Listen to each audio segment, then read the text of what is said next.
Today is a special day.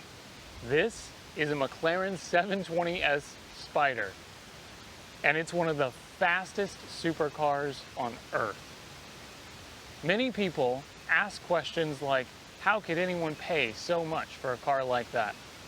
And you may have seen videos about all the little quirks and features of the McLaren 720S Spider, but I'm going to try to answer that question.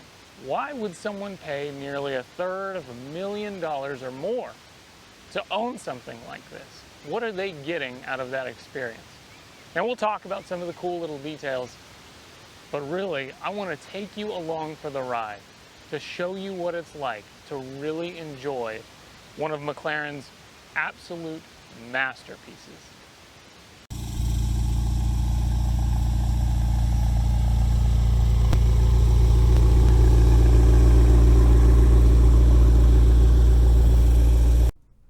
I've borrowed this McLaren 720S Spider from McLaren in Dallas, Texas, and was given the opportunity to drive it over the course of a weekend. For those who might be unaware, the 720S Spider is the hardtop convertible version of the 720S, and this one has a suggested price of well beyond $300,000. For that money, you get a twin-turbo V8 that makes 710 horsepower, a 7-speed dual-clutch transmission, and one of the most sophisticated suspensions known to man. With all that technology, this car can rocket to 124 miles per hour in just 7.8 seconds. It also has a shape that no other supercar can really attest to. Unlike practically every other one of its rivals, it has a more natural, flowing shape, and that's in large part due to a design detail that many don't spot right away. Now, if you love supercars like I do, you probably know that almost all of them have a large air intake around this area of the car. Really, think about it. Almost every single one of them does. Even the brand new Corvette has a giant side intake right there. But McLaren didn't want to do that. They wanted to make this car more beautiful. And the jury is still out on that, I know, with a lot of folks, but I think it looks incredible. They managed to actually stuff that same intake, I mean, it still exists on this car, into the bodywork. So there's actually a giant inlet right here that moves air down and into the intake. So when you open the door, you can actually see it's all still here. They just found an engineering way to make it look like it didn't exist. Take a look at this too. A lot of people seem to be disappointed with the headlight situation here on the 720S, but I'm not one of them. These headlights are made to channel air into low temperature radiators that ultimately help this car stay cool no matter what the weather's like outside. I drove in triple-digit temperatures and never once did this thing flinch. That kind of everyday practicality comes down to a really elegant set of solutions like these innovative headlights. The whole front of this car perfectly balances form and function in a way that so many others seem to just throw a ruler at. Of course, some things on the 720S Spider are similar to its rivals, like these absolutely massive carbon brakes. These are actually standard. And that's a good thing because it can actually stop from 124 miles per hour faster than it gets there. It is a seriously potent package. That's in part too because of the complete carbon fiber tub that this car is built around. You can see it every time you open the door. Everything inside of this vehicle just feels special. It makes you feel special. And just one example you're seeing here is that driver information screen that swivels to act like a normal car with tons of information. Or when you want it, it nestles down just like it's doing there to give you the best view of the track possible while also providing information that you need, like your RPMs and your actual speed as you enter corners. Now, inside the McLaren 720S, it just feels so special. There's carbon fiber everywhere. The wheel has carbon fiber inlaid into it. The paddles are carbon fiber. Now the steering wheel is an interesting thing. You know, if you take a look at a modern Lamborghini or a Ferrari, there's so many buttons everywhere, right? There are 0 buttons on this steering wheel. Changing your mirrors, for instance, that's done on the right side.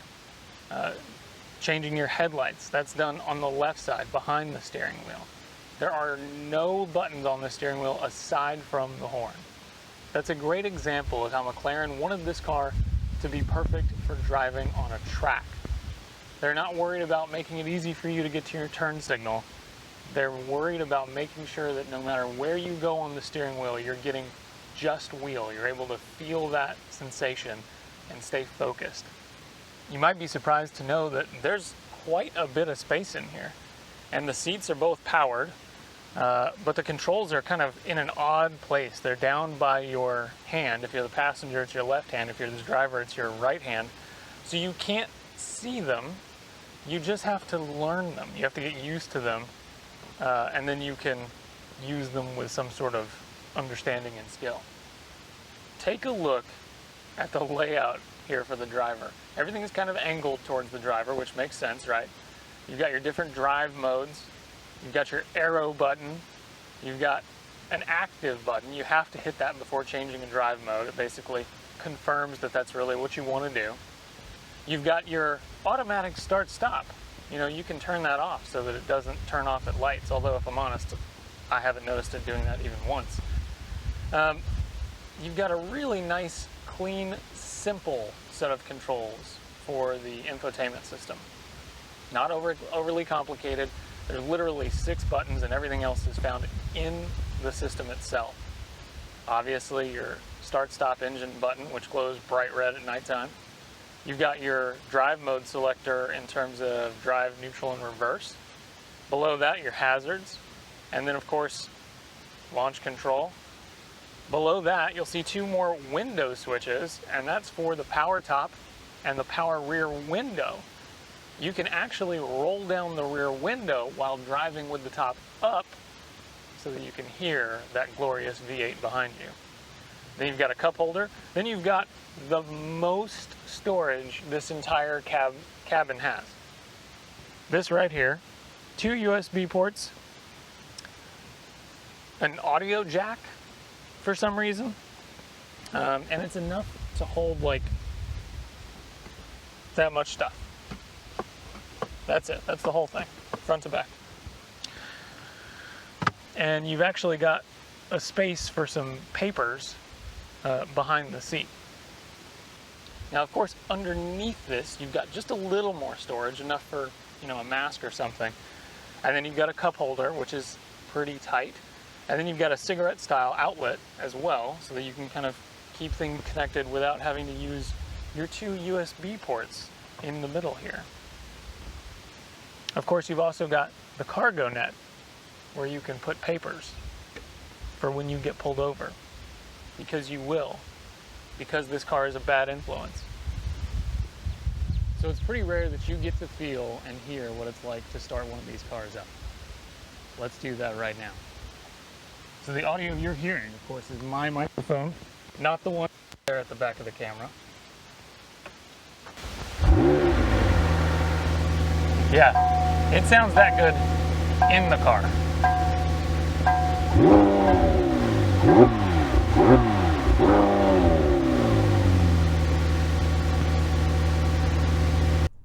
But what kind of car guy would I be if we didn't have a listen to it from outside the car?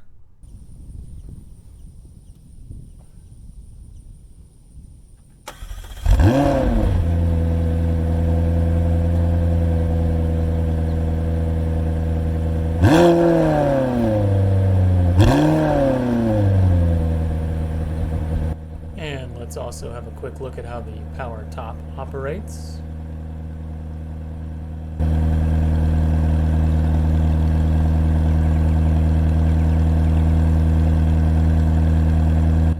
And now, let's go for a drive.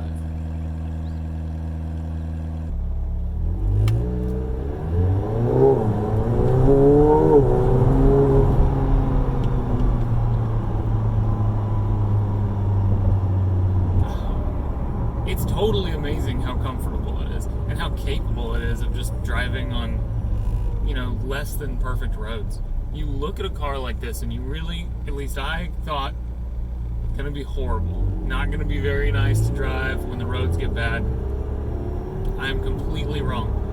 It is totally capable of handling subpar roads without, a major problem. Without just trying to break your back all the time.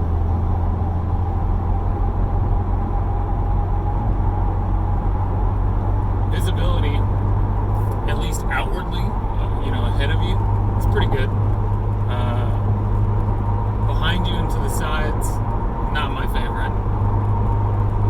It is better than I thought it would be, especially directly behind. Like, I can see through the rearview mirror and get a good view of people. That's great. But it's also not as good as I hoped it would be, if that makes any sense. I was hoping it would be just a bit more clear, a bit easier to track cars as they go from one side to the other, and it's not amazing at that. You can do it, but let me tell you, I am triple checking my mirrors and my blind spots pretty much every time that I want to make an adjustment.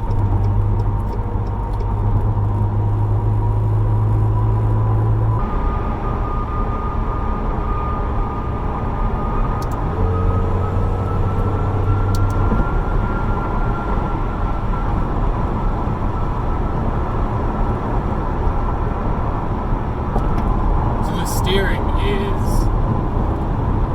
by far sharper than anything else I've ever driven. It is lightning quick, and at the same time on the highway here, totally happy to, go straight. It doesn't want to twitch around at all. It's nicely weighted. Very impressed with that.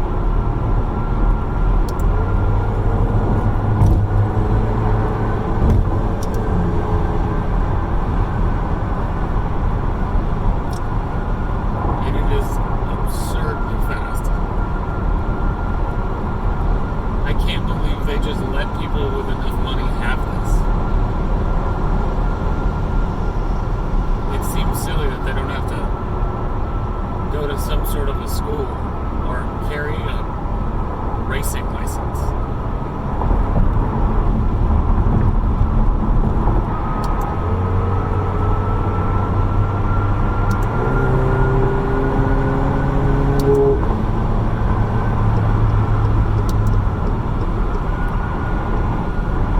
Now, something I'll say, this car is a bad influence.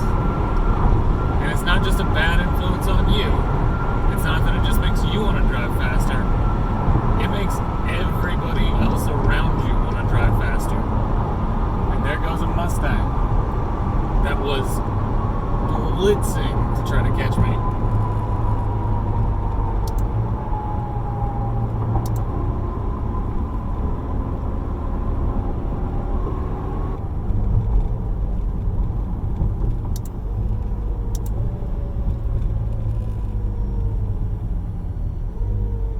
So at low speeds, like trundling around in traffic, especially if it's the kind of traffic that's stop and go, 15, 20 miles an hour, and then you got to stop, 15, 20 miles an hour, and then you've got to stop. The transmission is a little unsure of that sort of behavior. You can tell it's just a little less comfortable with such things. And by that I mean, especially as you slow down, you get a little more of a jarring reaction than you would expect. And it's not just the cool downshift sound, it's the car going the opposite direction, I think, of what it was expecting to potentially do. I don't know, maybe I'm wrong. But it's certainly not something to complain about. Oh, Mark IV Supra! Mark IV Supra, super cool, dude. Super cool. That's too bad he can't come down here in two white cars like that. Would be a beautiful photo. That reminds me, if you haven't listened to the latest Drive with Passion podcast, it's all about automotive photography. And my guest is Kyle Fletcher, and he's amazing and takes some incredible pictures. So definitely go check that out.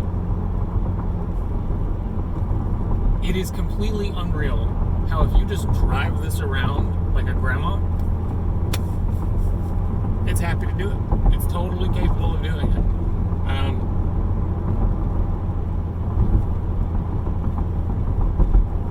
It's so weird. I've driven a bunch of fast cars, and none of them have been as fast as this. Nothing even close.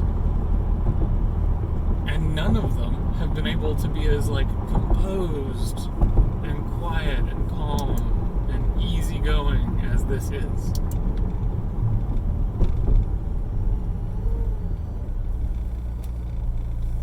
Of course, the other end of that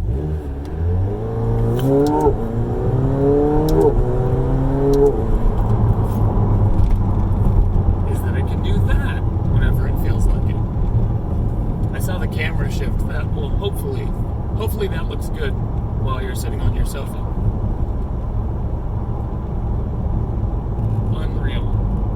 Unreal. And that was 30% throttle probably. I mean, not much at all.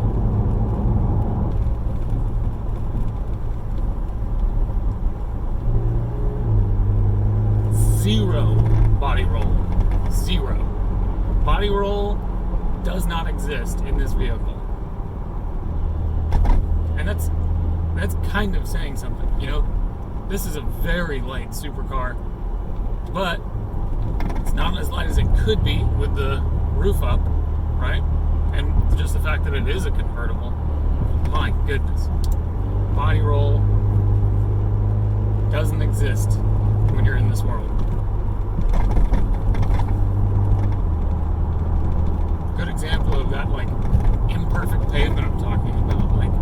You'll notice you're not hearing it scratch or ding or, oh yeah, old 60s Corvette, 67, 68 maybe, I couldn't tell, it was really fast. That was great.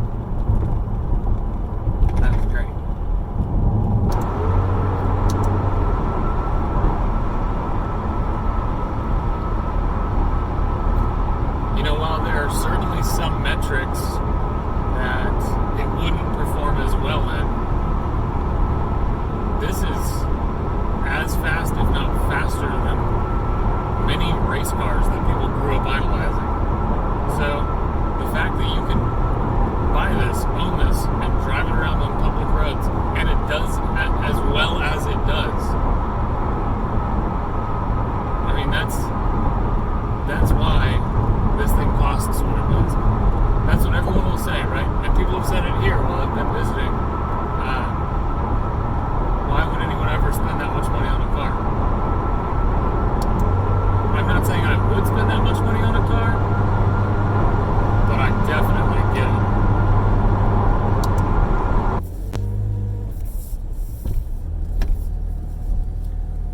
A lot of people see cars like this and they think of it as, oh, well, that's a wealthy person's toy. And I think that couldn't be any more right and wrong at the same time. It's wrong, I think, in the fact that I don't think the majority of people who buy a car like this, and by that I very specifically mean something like a McLaren, I don't think they're after the Instagram crowd, the followers, all that stuff. Now, sure, some of them will be, but I don't think that's what most of them are actually looking for. Think back to when you were a young person. Was there a toy or kinds of toys that you really loved playing with? For me, it was dinosaurs. I loved dinosaurs. I still have some dinosaur toys. But I haven't picked them up and played with them in a long time. And if you think about it, for most of us, that's the case. We had something that we loved, some sort of toy or toys. And there was a day in our life when we were actively playing with them, we were enjoying them, we put them down, and we never picked them back up. And on that day, in your history, you probably didn't recognize that as you set that toy down, it would be the very last time. For a lot of the people that can afford this car, think about how much work and energy and effort they've put into building wealth or whatever they've wanted to do with their lives, but it's afforded them the opportunity to own this thing. And maybe this is their way of getting a little bit of their childhood back. Because this thing is a toy when you want it to be. It can go to any racetrack and break lap records. It can do what it's doing now and just be on the highway and not be horrible to drive. I mean, when the person owns this, they can have a toy whenever they want it. And they don't have to put it down because they can drive it as often as they want. I wouldn't necessarily want to daily drive this, but you could do it if you really wanted to. Maybe that's why it's worth a third or $500,000. So that's the McLaren 720S Spider. If you made it this far, thank you for sticking around. This car stands out in its field because it does so much that its rivals don't. Brand manager Simon Crossley of McLaren Dallas hit the nail on the head when he told me that the 720S Spider is the perfect blend of everything you could want. It's comfortable and it's fast and it doesn't compromise on either side of that coin. I must also say it kind of turns you into a bit of a superhero. Everywhere I went, the car was putting smiles on the faces of people who got to see it. I even had the chance to go to a Cars and Coffee. I met a couple of great guys, Reynold and Jeff. We spent more than an hour just sitting there talking cars. And in that time, the 720S proved how charismatic it was, drawing people in that were just so fascinated to take a look at it and get a closer look at this incredible masterpiece.